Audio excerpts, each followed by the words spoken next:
What up guys, it's Hannah. Welcome back to my channel. Today we're going to be reacting to Piers Morgan and Ice Cube doing an interview together, which I thought was random, but yeah, we're gonna react to that. I know I'm doing another reaction. You know what? You guys kind of liked the last one, so let me do it again. Clearly you guys liked the last one, according to these comments. So let's take a look at this one. Should be fun. You gotta check. And Cube is what my friend's been calling me since I was 12 years old. Let me ask you this. There's been a lot of stuff about the state of the world, about the state of America. Where do you see things right now? I think you know, people are very polarized in all kind of ways. People are afraid to speak out because of the cancel culture. I said cancel. Cancel culture that we have. I just think, you know, people are afraid and they're running to their corners, you know. In a way, it is a cancel culture. It behaves like that. It does, because it makes not only the person that's getting canceled, they're trying to shut them up, but anybody's watching now, they shut up because they say, if it can happen to this guy, it can happen to me. So by smashing somebody who says something that you might not like and canceling them, it actually reverberates throughout the whole community, and everybody now is watching what they say all the time. Well, see, what's the answer to this? Because I think it's... He's right about cancel culture. I mean, number one, it's completely flawed because it's ran by other humans, meaning it's going to be extremely biased on what we choose to cancel and what we choose not to cancel. Everyone has a different line on what they would and wouldn't accept. It makes it that many people are gonna start walking on eggshells, which is unfair because it doesn't leave any room for error. When we are not robots, we are humans, we are going to make mistakes. I'm going to make mistakes. I have in the past and I will in the future. I can't control myself from doing that. And if I try to the very T to be this perfect person, at the end of the day, I'm going to become this oversimplified, watered down version of myself. And that goes for many other people who are terrified of cancel culture. And because of that, they're not being their true selves. And I'm not talking about those who their true selves is being racist. I mean, if that's the case, that's concerning. I mean, look at all the YouTubers that have been canceled over time. Some, they have done some crazy things. Some were really bad, but when you think about it, there was room for growth. Even in the worst of cases, excluding criminal activities, they can't really cancel anyone. I mean, they couldn't even cancel Logan Paul. He's like the greatest redemption story arc or whatever. As a Christian, it is completely unbiblical for me to believe in cancel culture because it's the entire idea of no forgiveness whatsoever, even for the smallest of things. We're not being graceful as a society, especially on the internet. We are not graceful and we should do better. In a democracy like the United States, like the United Kingdom, the people are too frightened to speak their mind and say what they think. What do we do about this? I think you say what you want to say, and to hell with the consequences. You got to be willing to fight for your rights and fight for what you believe in. And if you're a person who believes in freedom of speech, you have to fight and say what you feel and let the chips fall where they may, and stand on that. And you know, it may not be an easy road, but I think you feel better about yourself when you say what needs to be said at the time it needs to be said, and not afterwards where you go home and think, I should have said this when that guy was there, or when I was there, I should have said that and I didn't. That haunts you more. You can definitely say what the hell you like on this show. It's called Uncensored for a reason. Yeah, people should be able to speak their minds. Now, this is where the controversial conversation begins of, can we draw a line with freedom of speech? Because there are people who, their freedom of speech is their choice of words when they have freedom of speech is pretty bad. So the question is, if we have to draw a line, is that freedom of speech? Can we have some form of grounds of what can and cannot be said and still call it freedom of speech? It's hard to really stand firmly on either side because they both have their pros and cons. The funny thing is both sides feel like they're at each other, but at the end of the day, they kind of have the same consensus of people who do perform hate speech deserve some form of punishment. So when I look at the people who say we shouldn't put any line whatsoever, let people say whatever they want, but when something you say comes with a consequence, isn't that in of itself drawing a line of what can and cannot be said? You know what I mean? A lovely Bible verse is Galatians 4:16. Have I then become your enemy by telling you the truth? That is literally how people feel in this society regarding giving our opinions over things. I feel like people should be more allowed to say things. And I'm not trying to include the crazy stuff. Just because I disagree with you, you want to cancel me. Don't assume someone's your enemy just because they have a different opinion than you. Just because their truth isn't yours. Even in the controversial conversations, allow people to think differently. Broaden your perspective. Be willing to hear and listen. Be slow to speak and slow to anger and quick to listen.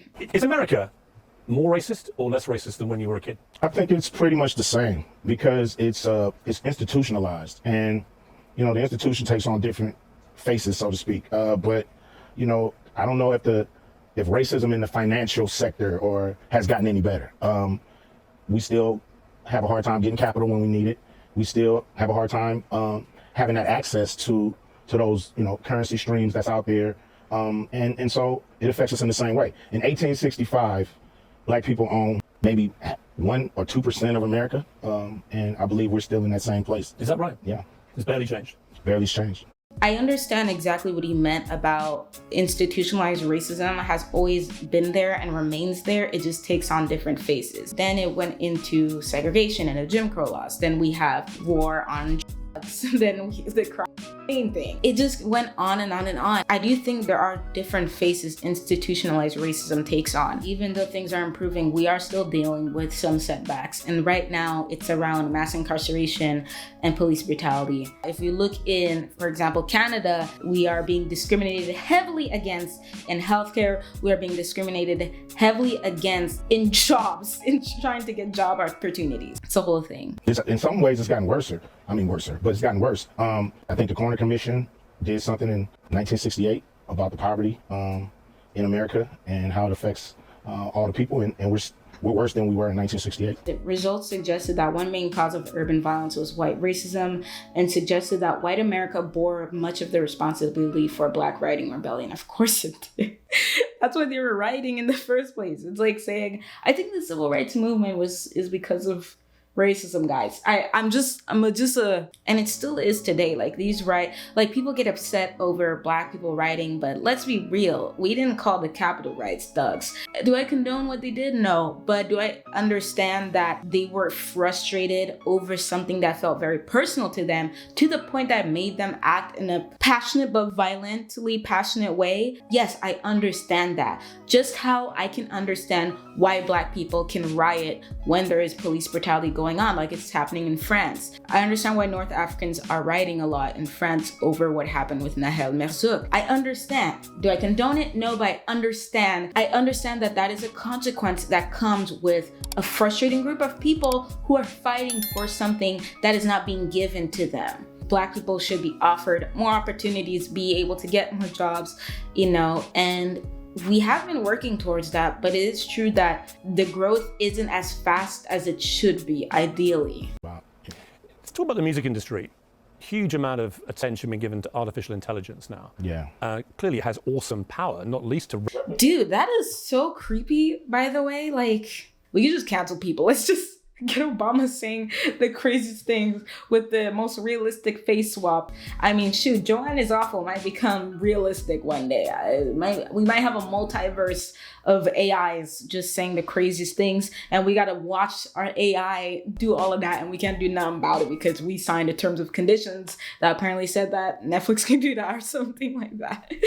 But no, you guys should watch that episode of Black Mirror.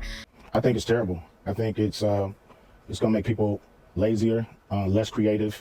Could you imagine if an actor, if I decided not to do a sequel, and the movie company said we have the rights to your likeness. Right. We're gonna put you in the sequel whether you want to be or not, because we have the right. Really, what the Joan is awful was getting at is we have rights to your likeness, so we can use an AI of you to do this show and make you do crazy things that you're not okay with and you would never do if you were actually acting in a show. So now they use AI to put Ice Cube in a movie I don't want to be in, saying things I don't want to say and doing things I wouldn't do. Mm-hmm. So to me that's terrible. Or taking an artist that's passed away and having them do a new song with lyrics that they may not agree with. Mm-hmm. It's just, it's a slippery slope that will hurt us more than it will help us. Is there a benefit that you can see where you could use AI to enhance what you do? We use, automation here and there to help advance and make us sound better. But, once you take the paintbrush out of the painter's hand, is it really a painting from him, Right. Well, it's an interesting question, isn't it? Is it? I don't know. Like if somebody does an Ice Cube AI song, how could it be an Ice Cube song? It's an artificial, it's like a mannequin or puppet, or that's how I look at it. It's not real. I guess as people who are listeners, the ones who listen, the ones who are entertained, not the ones who are the entertainer, I can argue they probably don't see it the same way as the creator, the musician, the video creator, the filmmaker sees it. I genuinely believe that the audience sees it differently. But if they can make it as completely realistic, where it literally feels like Ice Cube wrote the song and made it, people might run with it. Audiences don't look at arts and what's being created with the same importance of integrity as artists do. Someone who doesn't really care for priority of integrity just wants to be entertained at the end of the day, because that's what audiences want. If an AI can entertain them, they will probably take it, even if the creativity isn't there and it's just like it's just a data-driven thing. Do you think it's going to kill us all, artificial intelligence? It was a pleasant conversation, as everyone is saying in the comments.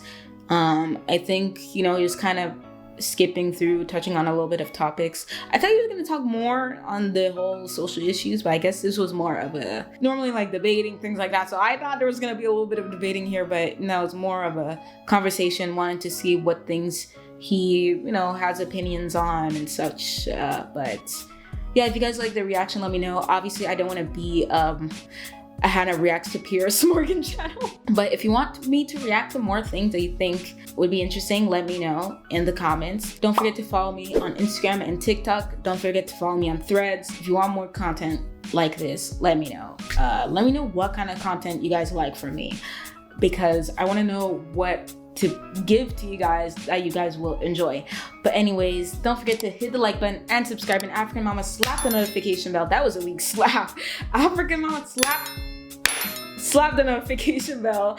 And I'll see y'all on the next video when we're back on my channel. I'm Hannah and I'm out.